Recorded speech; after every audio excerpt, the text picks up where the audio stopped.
Assalamualaikum warahmatullahi wabarakatuh. Hai, apa kabarnya anak-anak kelas 3 Multazam Musdali Padang Raudoh? Ya, kembali lagi hari ini bersama Ibu Ai dengan pelajaran tematik. Materinya makna bersatu dalam keberagaman. Oke, mari kita simak materinya berikut ini. Assalamualaikum warahmatullahi wabarakatuh. Materi kita hari ini yaitu makna bersatu dalam keberagaman. Nah, coba perhatikan gambar berikut. Coba kalian lihat, apakah kalian melihat perbedaan dari mereka pada gambar ini?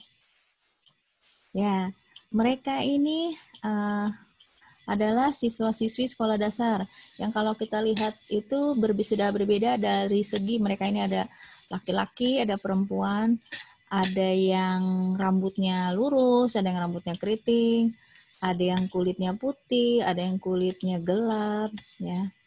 Nah, jadi mereka ini beragam ya atau berbeda, tapi mereka terlihat ceria ya. Nah, mereka terlihat rukun. Lanjut. Bersatu dalam keberagaman, artinya kita hidup rukun dengan saling menghargai perbedaan. Ya, seperti tadi gambar tadi ya, walaupun mereka berbeda-beda, mereka tetap bersatu ya, hidup dengan rukun. Kita menjumpai keberagaman dalam kehidupan sehari-hari, bisa di rumah, bisa di sekolah, bisa di lingkungan masyarakat. Keberagaman itu terlihat dari ciri fisik, warna kulit, sifat, kemampuan, dan kegemaran. Kalau dari ciri fisik, misalnya kalau kamu teman sekelas, ada yang mungkin teman kamu ada yang badannya tinggi, ada yang kurang tinggi, atau ada yang kurus, dan ada juga yang gemuk. Itu contoh ya ciri fisik.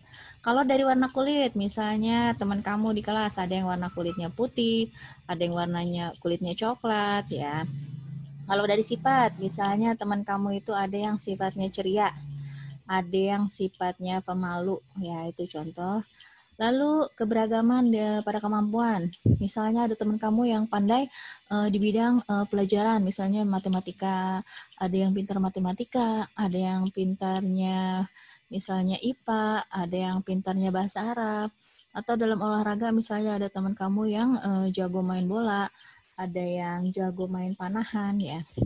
Lalu keberagaman dalam kegemaran atau hobi atau kesukaan ya. Misalnya kamu ada yang sukanya membaca, ada yang sukanya menari, ada yang sukanya olahraga, jadi gitu ya. Nah, kita harus mensyukuri dan menghargai keberagaman yang ada.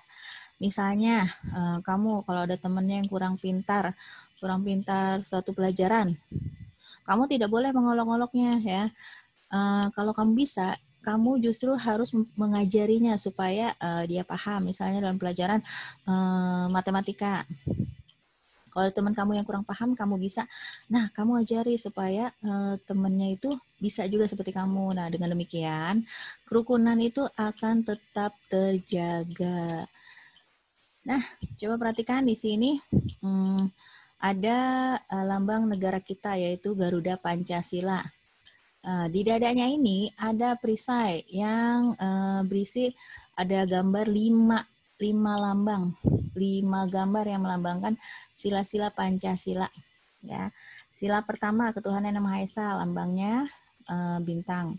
Sila kedua kemanusiaan yang adil dan beradab, lambangnya rantai. Sila ketiga persatuan Indonesia, lambangnya pohon beringin. Sila keempat kerakyatan yang dipimpin oleh hikmat kebijaksanaan dalam permusyawaratan perwakilan, lambangnya kepala banteng. Sila kelima keadilan sosial bagi seluruh rakyat Indonesia, itu lambangnya padi dan kapas. Di sini kalian lihat bahwa Garuda Pancasila ini mencengkram pita ya. Pita dengan tulisan Bhinneka Tunggal Ika. Ya, ada yang tahu artinya? Ya, artinya yaitu walaupun berbeda-beda tetapi tetap satu. Seperti kamu misalnya di kelas. Ya, walaupun berbeda-beda dari ciri fisik, dari warna kulit, sifat, kemampuan, dan kegemaran itu, walaupun berbeda-beda tetapi tetap satu. Misalnya dengan cara saling menyayangi dan menghargai teman. Nah, saling menyayangi dan menghargai teman itu merupakan pengamalan sila-sila dari Pancasila. Ya, jika perilaku tersebut, maksudnya perilaku tersebut itu adalah saling menyayangi dan menghargai teman ya. Itu dilakukan sebagai wujud syukur kepada Tuhan, berarti kamu sudah melaksanakan atau sudah mengamalkan sila pertama Pancasila. Kalau perilaku kamu menyayangi dan menghargai teman itu didasari rasa kemanusiaan, itu berarti kamu sudah mengamalkan sila kedua Pancasila. Jika perilaku tersebut didasari rasa kemanusiaan, berarti kamu sudah mengamalkan sila ketiga Pancasila.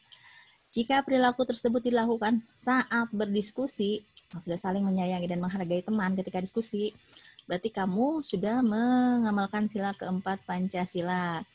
Jika saling menyayangi dan menghargai teman itu dilakukan tanpa melihat perbedaan yang ada, itu berarti kamu sudah mengamalkan sila kelima Pancasila. Oke, menjaga persatuan dalam memberi atau menerima saran. Nah, menyayangi teman nih dapat dilakukan dengan menghargai teman, misalnya ketika berdiskusi. Kita harus menghargai saran atau pendapat yang diberikan teman saat berdiskusi. Ini ada gambar beberapa siswa yang kelihatannya sedang berdiskusi. Ini salah satu contoh, misalnya kalian ketika dalam kelas mendapat tugas kelompok belajar dalam mengerjakan sesuatu. Nah, ini mungkin contohnya sedang membahas atau mendiskusikan tentang pelajaran ya atau tugas yang diberikan oleh guru. Nah, berikut cara yang baik untuk dilakukan saat memberi atau menerima saran.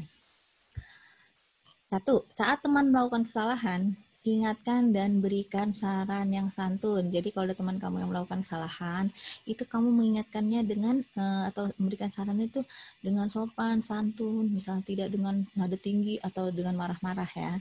Yang kedua, saat kita diingatkan karena melakukan kesalahan, ucapkan terima kasih dan perbaiki kesalahan tersebut. Jadi kalau kamu nih yang melakukan kesalahan, kalau ada orang yang mengingatkan itu atau memberikan saran, kita harus mengucapkan terima kasih dan kita perbaiki kesalahan tersebut ya. Jangan malah-marah kalau kamu diingatkan karena melakukan kesalahan.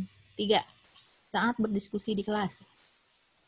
Sebelum menyampaikan saran atau pendapat, jangan lupa angkat tangan ya, jangan langsung bicara saja. Angkat tangan dulu ketika dipersilakan bicara, baru menyampaikan saran atau pendapat.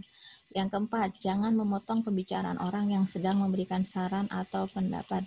Jadi ketika ada orang yang sedang memberikan saran atau pendapat ketika berdiskusi, itu kita harus dengarkan dulu sampai selesai ya. Baru setelah itu kita menanggapi pembicaraan orang tersebut.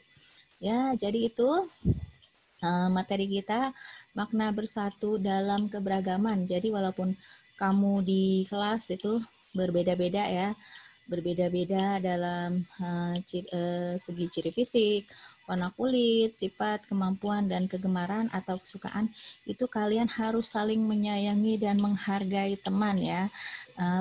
Dengan demikian, maka kerukunan akan terjaga di kelas. Oke, mudah-mudahan dapat dipahami. Sampai di sini materi kita hari ini. Sampai jumpa pada pertemuan selanjutnya. Ibu akhiri, wassalamualaikum warahmatullahi wabarakatuh. Demikianlah pembelajaran pada hari ini. Ya, jangan lupa ada tugas di Google Classroom, diperiksa ya. Oke, Ibu akhiri. Wassalamualaikum warahmatullahi wabarakatuh. Bye.